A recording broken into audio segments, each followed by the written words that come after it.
concludes all operations of the emergency alert system. All stations may now resume regular programming. For expanding its sphere of influence, on infiltration instead of invasion, on subversion instead of elections, on intimidation instead of free choice, by a monolithic and ruthless conspiracy. The Queen is dead and a new king is in. The former prince and now king, Charles III. Well, he has quite the sketchy past, and he is deeply connected to Klaus Schwab, the World Economic Forum, and he is consistently pushing the Agenda 2030 eco-fascist model. So, given the circumstances, I figured it would be a good time to discuss some of his quote-unquote work with the World Economic Forum goons. His foray into politics, of which I believe he knows very little, and we will also discuss some of his quotes in relation to the new world that is being built around us. Now, when I was researching this topic, I came across an article that I believed was pretty well done. So, I'm just going to turn that article into the first section of this video. However, for the second part, we'll get into the Crown and their relationship with infamous Satanist and predator Jimmy Savile. 46. Married Prince Philip of Nazi bloodlines in 1947 and gave birth to Charles in 1948. In 2010, William Coombs, survivor of Canada's infamous residential schools where the mass graves of children were found, claimed to have witnessed Queen Elizabeth and Prince Philip visit the Kamloops Residential School in 1964, where they took 10 of the children away with them, never to return. A year later, William Coombs dies in the hospital. In 1988, Prince Philip told the German press that he hopes to be reincarnated as a deadly virus to help with the population problem. And his son, King Charles, likes to joke on television how he is related to Dracula. His Royal Highness Prince Charles, who can trace his ancestry back to Romania's dark and distant past. The genealogy shows that I'm descended from Vlad the Impaler, you see. So I do have a bit of a stake in the country. As it were. These royals are the result of an incestuous breeding program wherein children were used as a way to gain power over the masses. So it's no surprise that they are caught up with the likes of Jeffrey Epstein, who made a living using children to leverage power, and Jimmy Savile, who had unfettered access to rape hundreds of children inside NHS hospitals and was a dear friend of King Charles.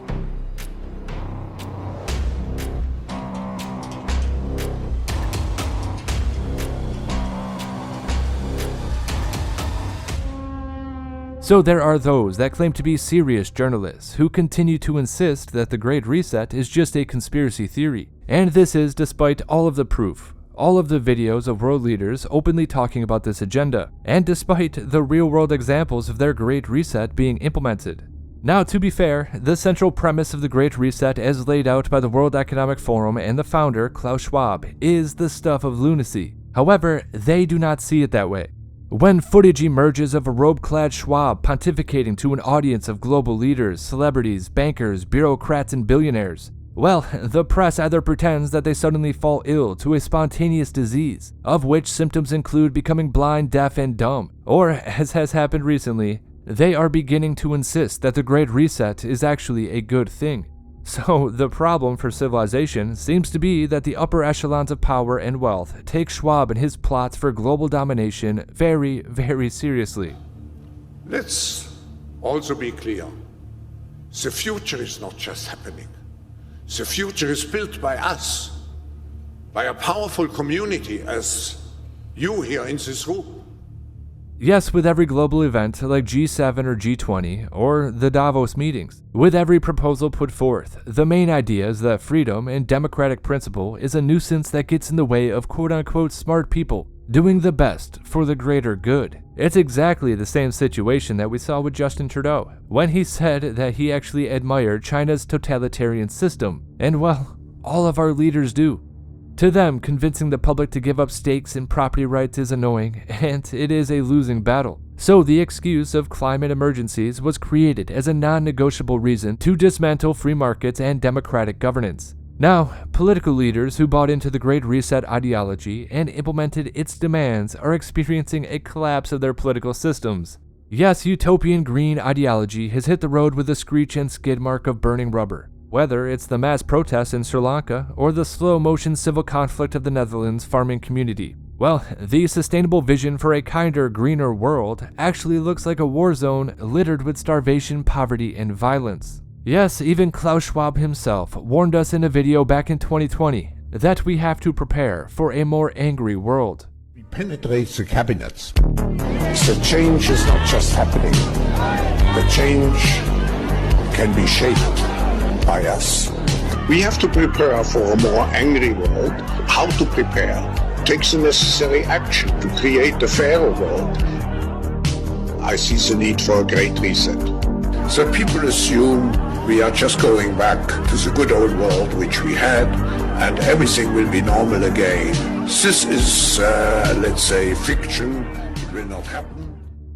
And you know, yes, theft usually makes people angry. And that is exactly what the global establishment is doing. They are stealing from every single one of us. In response to the disaster in Sri Lanka, the World Economic Forum released an article advocating for the immediate creation of a circular economy. Because of rising costs, asset holders, it argued, could be reduced to a handful of wealthy individuals, while the rest of the public would be forced to share and rent things like cars. Somehow it seems unlikely that quote-unquote owning nothing, well, I don't think that's a very good plan to placate public outrage. People want to own things. It is one primary drive of human behavior. Attempting to override this truth has been the mistake of every collectivist regime in history. A pattern is emerging. International bureaucracies use net zero to force governments to destroy their agriculture sectors. Wealth immediately vanishes from the middle and working classes, triggering serious civil unrest. A crisis is declared, one that can only be escaped if the public will accept handouts and a permanently reduced quality of life. Yes, your life will be beholden to the generosity of the state.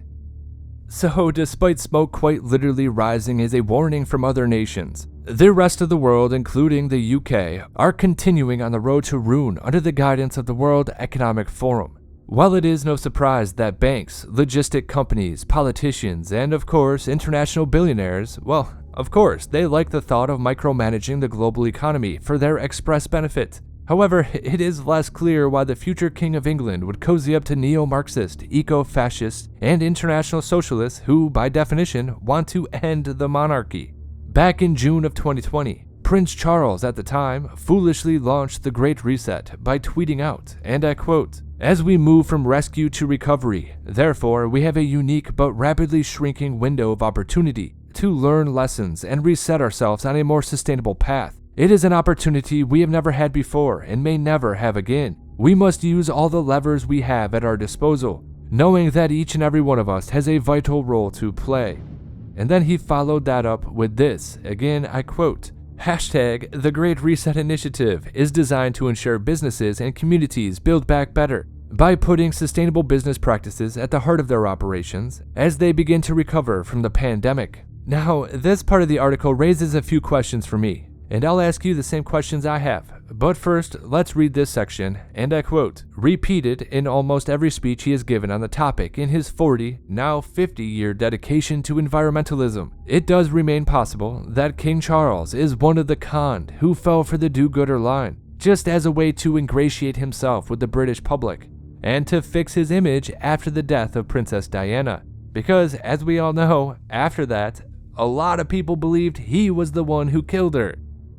Anyway, they go on to say, "A virtuous, planet-saving pastime is not the worst PR decision. The problem is, well, that he picked a pack of power-hungry bureaucrats whose green schemes have been destroying the environment.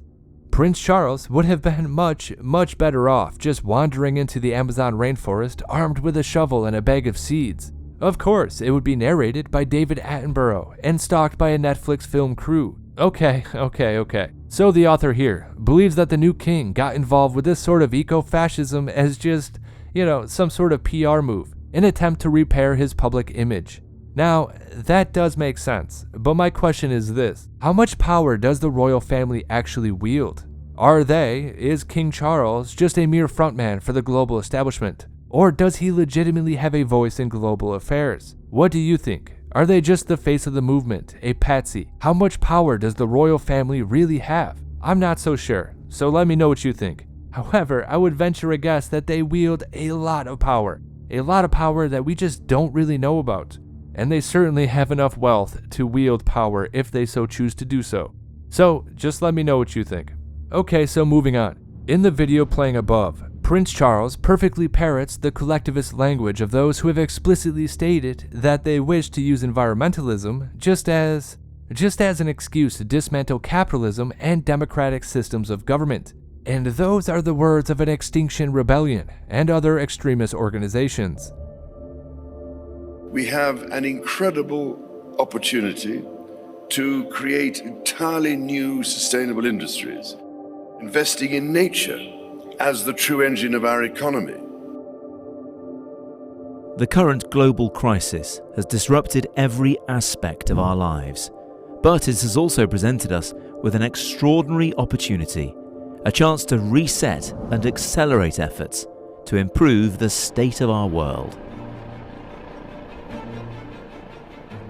Changing our current trajectory will require bold and imaginative action, together with determination and decisive leadership. In order to secure our future and to prosper, we need to evolve our economic model, putting people and planet at the heart of global value creation. If there is one critical lesson we have to learn from this crisis, we need to put nature at the heart of how we operate. We are on the verge of catalytic breakthroughs that will alter our view of what is possible and profitable within the framework of a sustainable future. We need nothing short of a paradigm shift, one that inspires action at revolutionary levels and pace. We simply cannot waste any more time. The only limit is our willingness to act.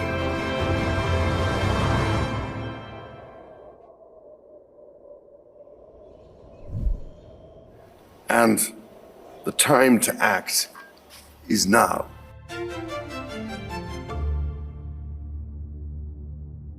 And I quote, "Changing our current trajectory will require bold and imaginative action together with determination and decisive leadership. In order to secure our future and to prosper, we need to evolve our economic model, putting people and planet at the heart of global value creation. We need nothing short of a paradigm shift, one that inspires action at revolutionary levels and pace."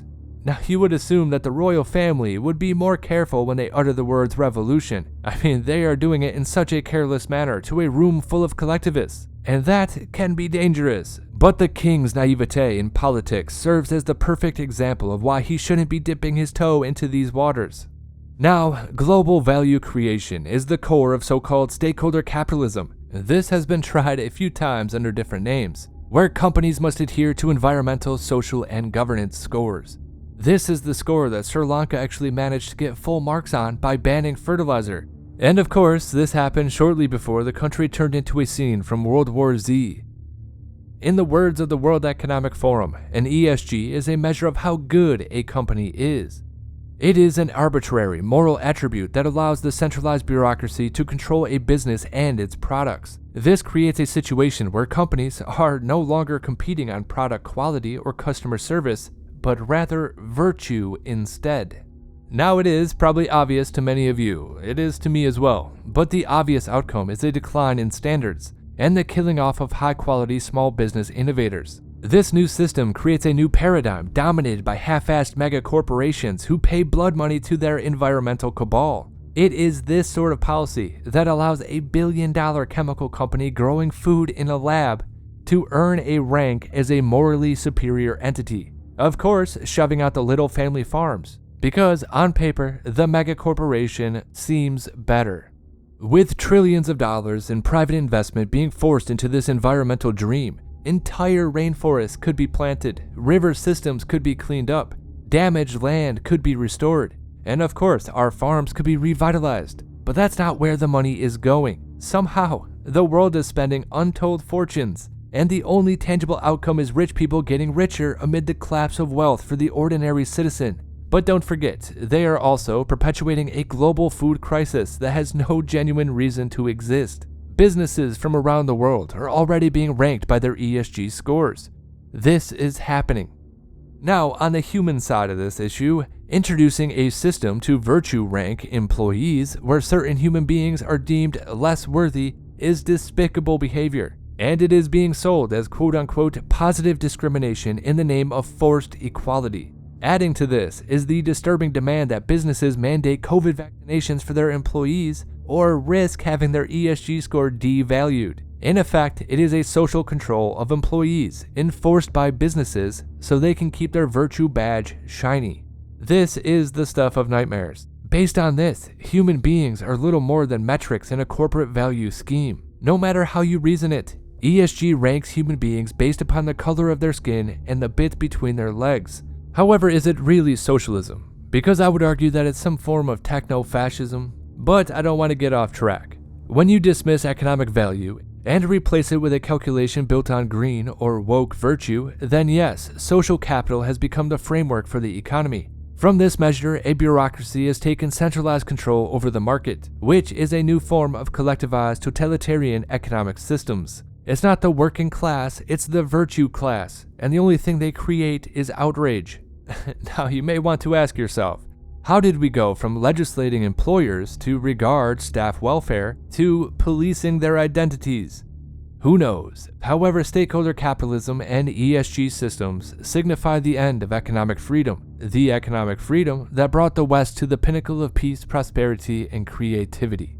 So the environmentalism that the new king has decided to occupy himself with is not some harmless sort of, apolitical tree planting or rainforest saving activity. No. He is not hugging pandas or funding wildlife sanctuaries. Instead, he has engaged himself in a hybrid business and political uprising that threatens the survival of the political system of which he is meant to oversee. However, it's worse than that because this new global movement is going to enrapture the whole world. In addition to betraying his ordinary citizens, his actions represent a failure to his sole duty as king, to protect the constitutional monarchy from rising climate fascism and globalism, also known as international socialism. Prince Charles said at the Sustainable Finance Roundtable in Ottawa in May 2022, and I quote, actually, I'll just play the clip, check this out. Along with Klaus Schwab, King Charles is a founder of the Great Reset. He's as green as Greta Thunberg. And last year, he announced the need for a military-style campaign to bring the world to zero emissions. Here we need a vast military-style campaign to marshal the strength of the global private sector. With trillions at its disposal, far beyond global GDP, and with the greatest respect, beyond even the governments of the world's leaders, it offers the only real prospect of achieving fundamental economic transition. So, how do we do it? We know how they'll do it. By cutting off Europe's fuel. Yes, King Charles calls for a military-style campaign to enforce the private sector. The main sectors targeted will be energy, agriculture, and transportation. A military-style campaign. This is insane. This is not good. And this is not charity. For the king and the royal family, it is big business with net zero renewable technology, particularly in wind farms, raking in hundreds of millions of dollars despite complaints about it destroying habitats and endangered species. During his speech at the opening of COP26 in Glasgow, the new king demanded a global price on carbon and insisted that after billions of years of evolution, nature is our best teacher. In this regard, restoring natural capital, accelerating nature-based solutions, and leveraging the circular bioeconomy will be vital to our efforts, so he says. Well, he must have missed the history lesson where nature is the biggest mass murderer of all, erasing life and resetting ecosystems with a scorched earth approach. And of course, nature has a net zero interest in the survival of life. If we're going to talk in facts, well, then the fact is that nature is an amoral entity with no opinion on our survival or not. And of course, our way of life is going to be defiled by bureaucrats that live in climate-controlled palaces. Well, we might want to ask ourselves, what can we do to avoid this subjugation? Well, yeah. This requires returning market power to the people, stripping that power away from international bureaucracies, billionaires, and bankers. We have to give power back to the masses. But let's move on to a more disturbing topic.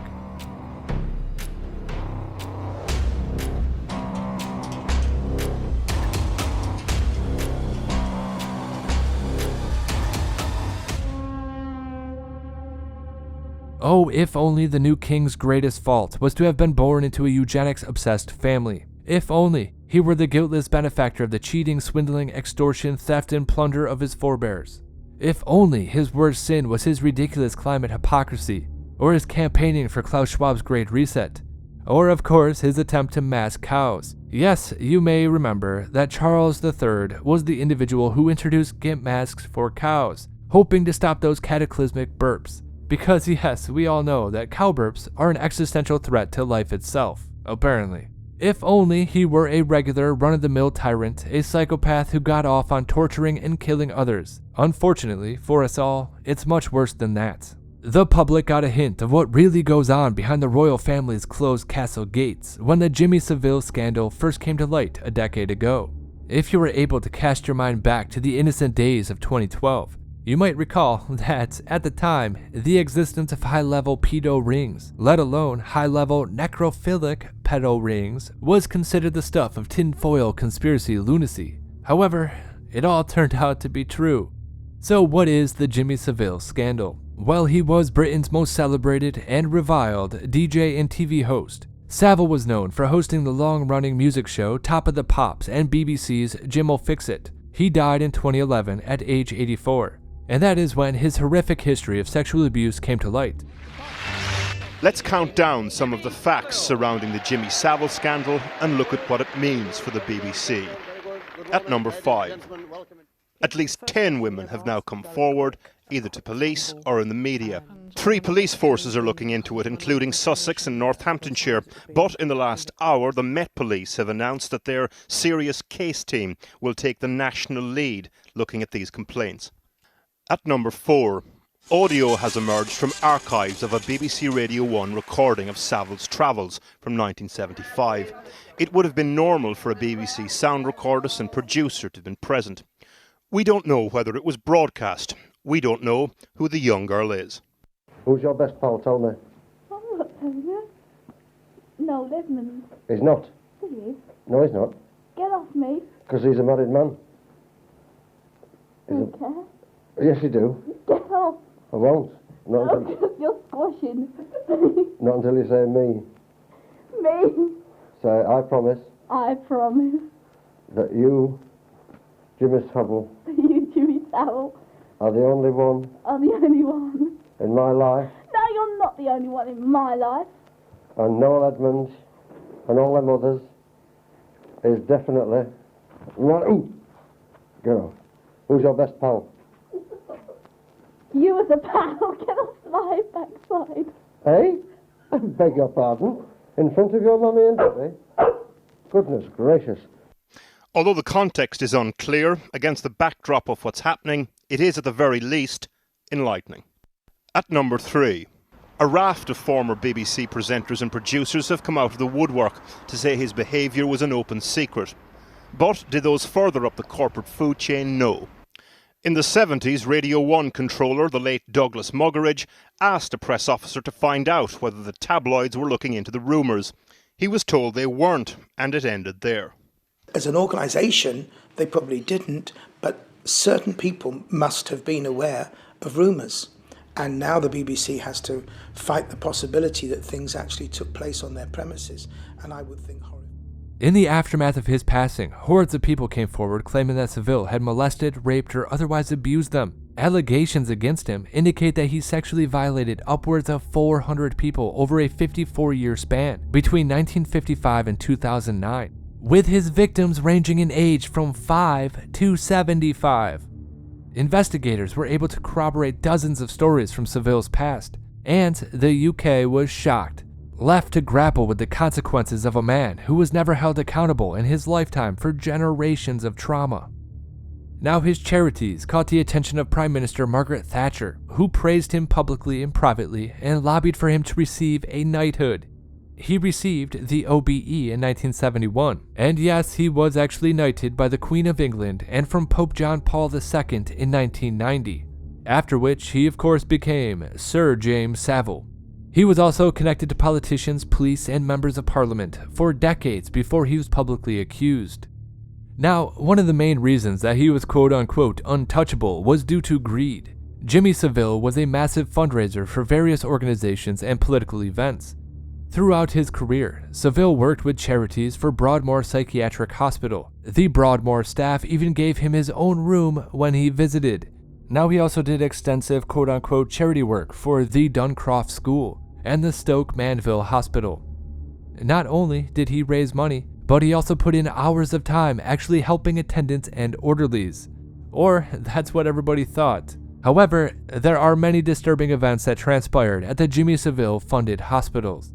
And I quote, Jimmy Savile beat and raped a 12-year-old girl during a secret satanic ritual in a hospital. The perverted star wore a hooded robe and mask as he abused the terrified victim in a candle-lit basement.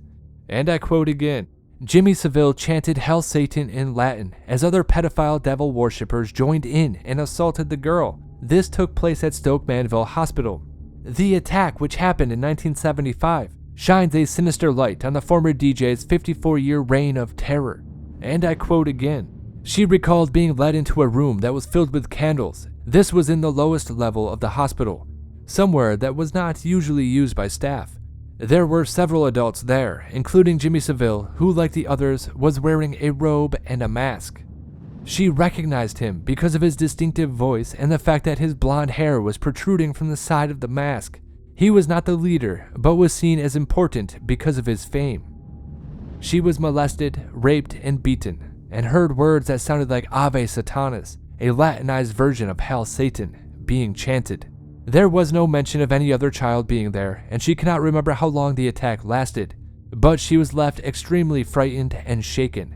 However, there are many more stories like this. Now, we have talked about Aleister Crowley recently, and Jimmy Savile was reportedly a follower of Crowley, protesting his ideology as an offshoot of Do What Thou Wilt, and followed Crowley's practice called Thelema. Jimmy Savile once boasted, I am not constrained pretty well by anything. And I quote again, the tough thing in life is ultimate freedom. Ultimate freedom is the big challenge. Now I've got it. And I can tell you that there's not many of us that's got this ultimate freedom. These quotes do kind of show telltale signs that Savile was in fact some sort of practicing Satanist, and that this helped him do what he pleased. Now, there are countless photographs showing him wearing some sort of Satanist gown. Emblazoned on the front is an 11-point star, a symbol of Crowley occultist religion called Thelema. And this is crazy. He even nicknamed the bed in his penthouse the altar. Now let me ask you, do you think it's possible that the royal family, the police, the government, King Charles, and the Queen, do you really believe that they did not know about this? I do not believe that. Of course they knew.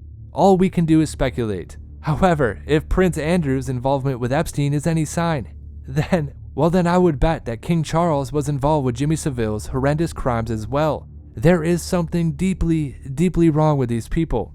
I mean, come on, the Queen knighted Savile back in 1990, and you can look at any number of photographs that could tell you he was awfully chummy with Charles. Yet perhaps knighthood was to be expected, considering, the vast amounts of money that he raised for his elite friends.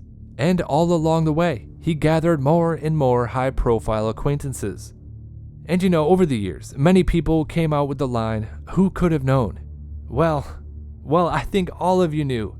First, there was the revelation that Savile was so close to the royal family that he was almost made Prince Harry's godfather. Then came the increasingly damning reports on Savile's close personal friendship with King Charles. And this culminated with the release of letters proving that the now King of England routinely sought Savile's advice on sensitive political matters. And on top of it all, there was Savile's own uncomfortable admission that the knighthood had quote-unquote let him off the hook for his past sins. Unsurprisingly, the royal family has never had to respond in any way publicly to these reports. No prostitute who wants to keep his job was ever going to dare press Charles on the issue.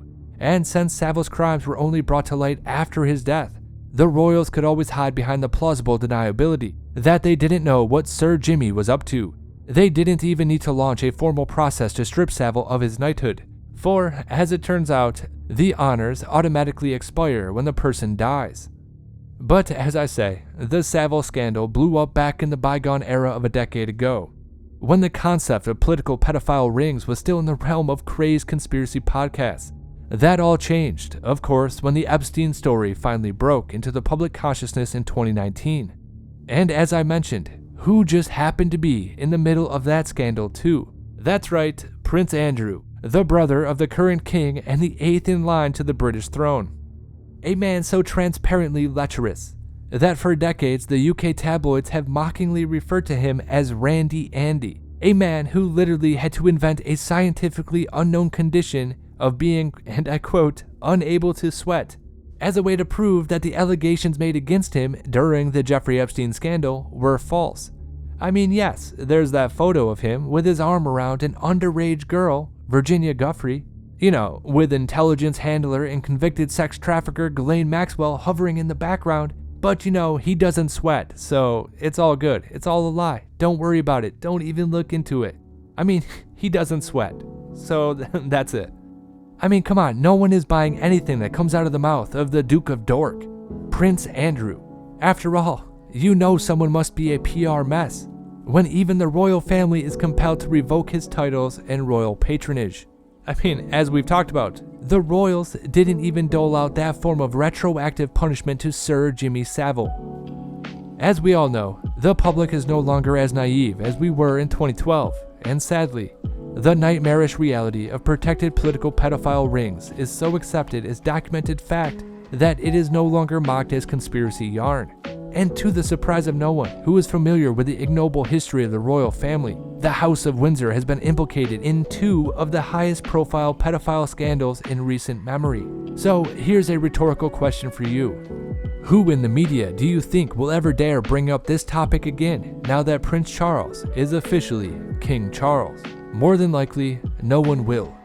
There is something very, very strange going on within elite circles, and it goes deeper than we know.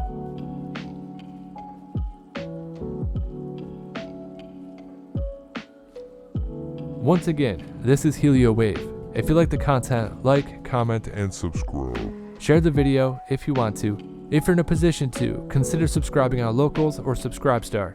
Of course, make sure you disobey those true fascistas. But as always, I do hope you have a good night.